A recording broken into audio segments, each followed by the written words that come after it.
Yohji, Yeah. can you remember when you first became interested in fashion? I do remember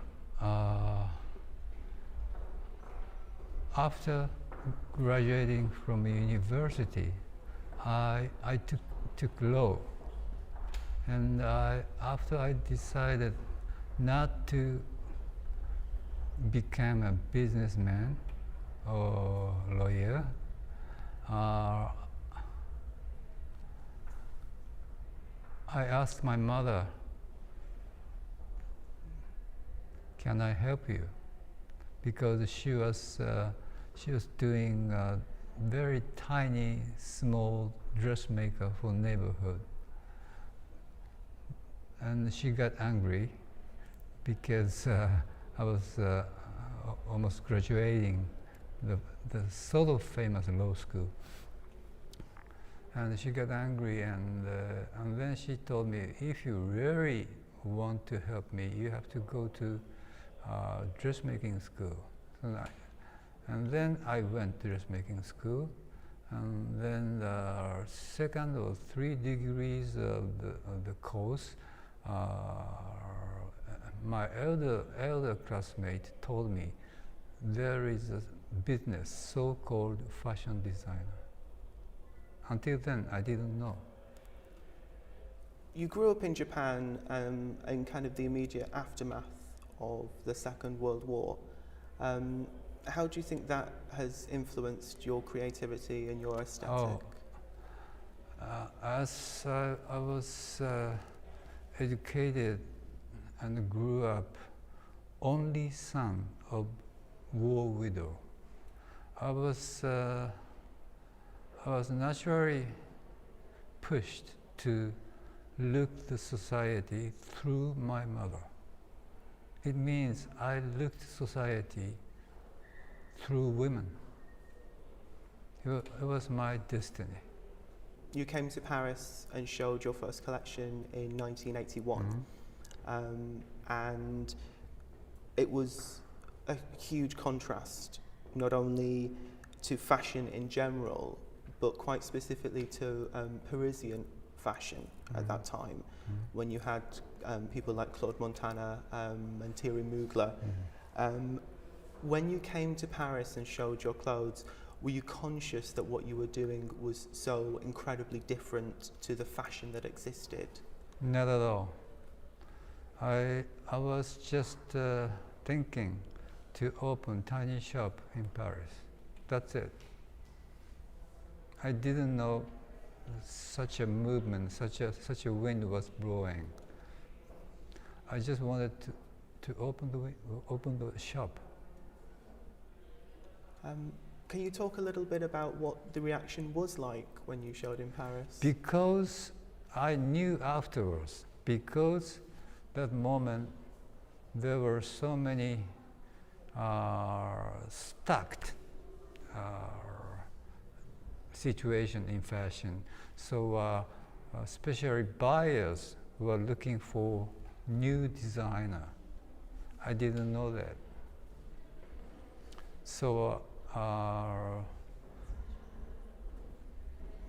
after giving my opening show, so many buyers rushed to my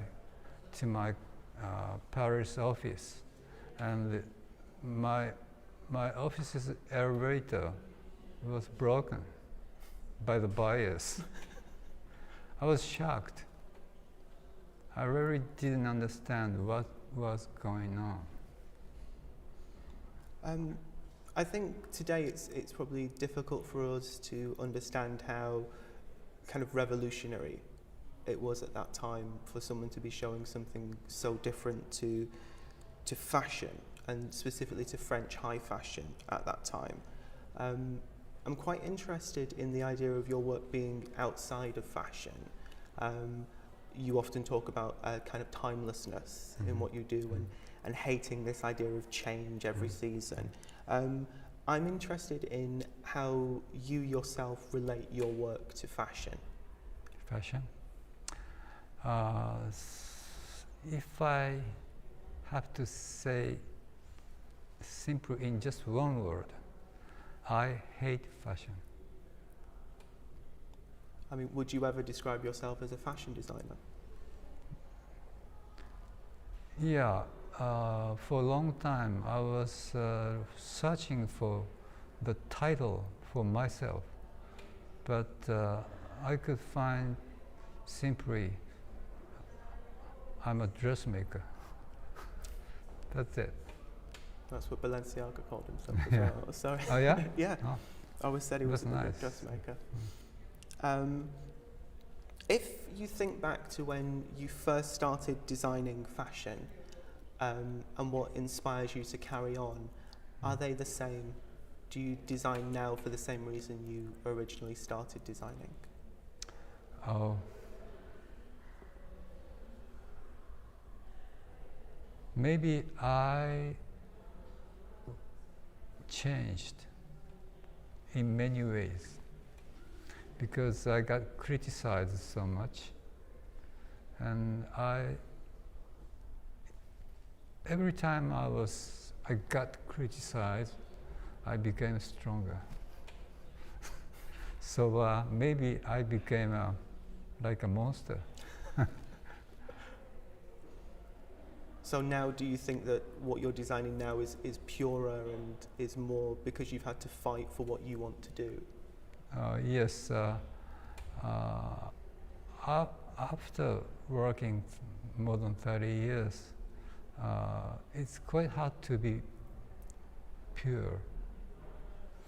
But luckily, I didn't walk the main road of fashion.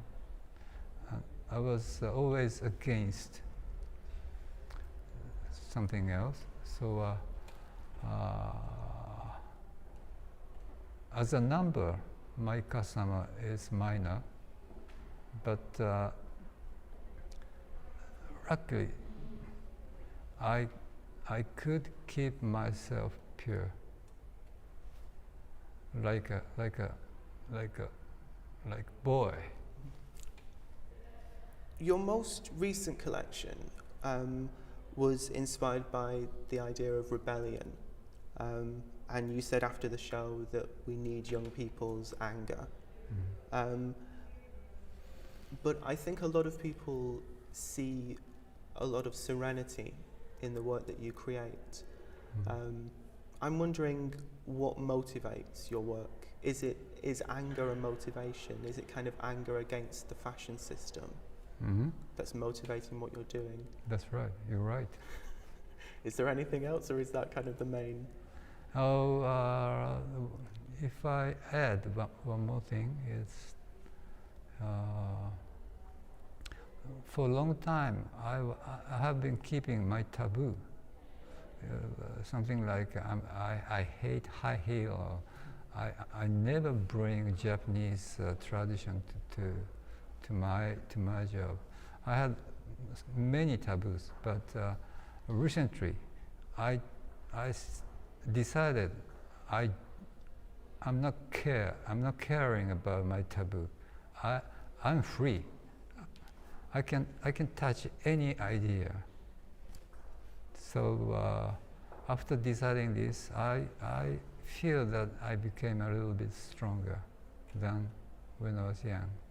It's interesting that you're talking about that because you talked about fighting fashion and the anger against fashion and also dealing with taboos and things like high heels, which are a symbol of fashion. But I'm really fascinated that you're so interested in the history of fashion and that you refer to it quite a lot in your work. The exhibition where they contrasted your pieces with historical pieces that had inspired them. How important is the history of fashion to you?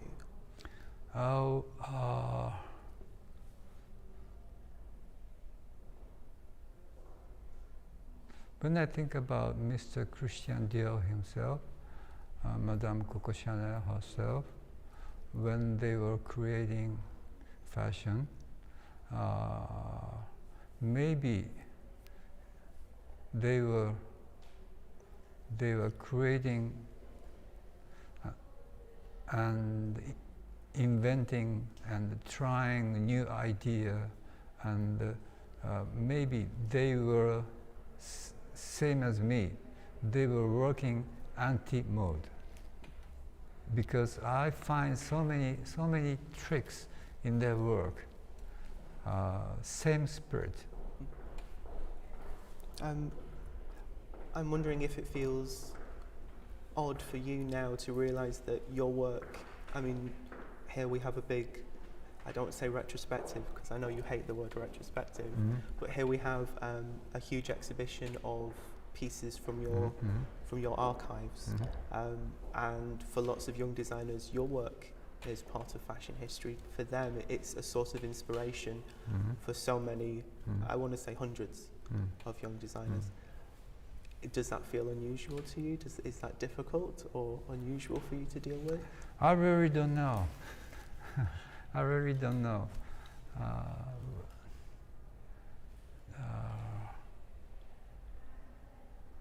I would like to shout to young people, especially young designer or young student, simply be yourself. You're okay. And start copying which you love. Copy, copy, copy, copy. And end of copy, you will find yourself. How do you actually design a collection? That's a very wide question, I know. Yeah. But is there a system you go through? Is there a way that a collection starts for you? It's a wide and difficult question.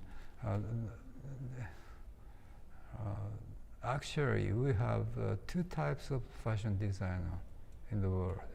One type is real creator, and the another type is just stylist for big maison. So let's talk about real designer, real creator. When you are going to be, or you dreaming about to be creator, you have to decide that you going to sacrifice your life for the beauty.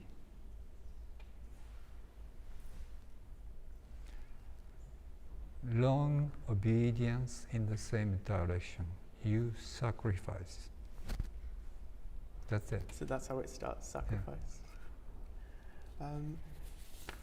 Is there, I'm interested in actually something we talked about earlier, which was you saying that your designs give you freedom.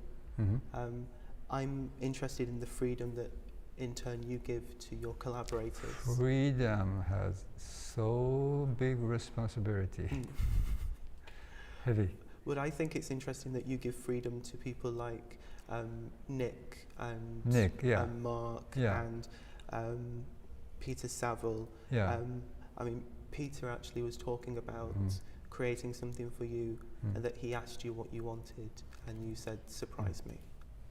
Yeah, when I asked some creator, some artist to do something else, I shut my mouth. Please do it as you like.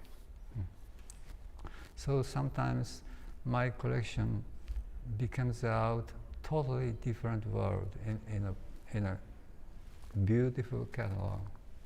This is not me. It's Nick. And I like it. It's nice to see your world interpreted. I'm interested, especially from someone like you who's worked for 30 years, what do you find most challenging about creating fashion? Well,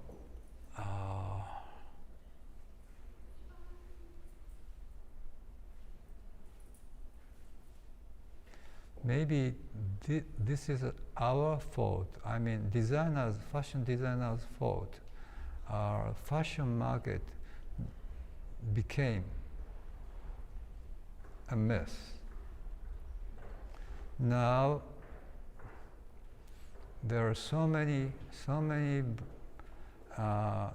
not fashion. It's a shitty clothing. Just competing how cheap and how sexy, cheap and sexy, wasted. And young people they don't look like they have a doubt about it. I'm afraid of it. So real designer have to be more stronger. Fantastic. Thank you very much, Mr. Thank you. Yamamoto. Thank you. Thank you.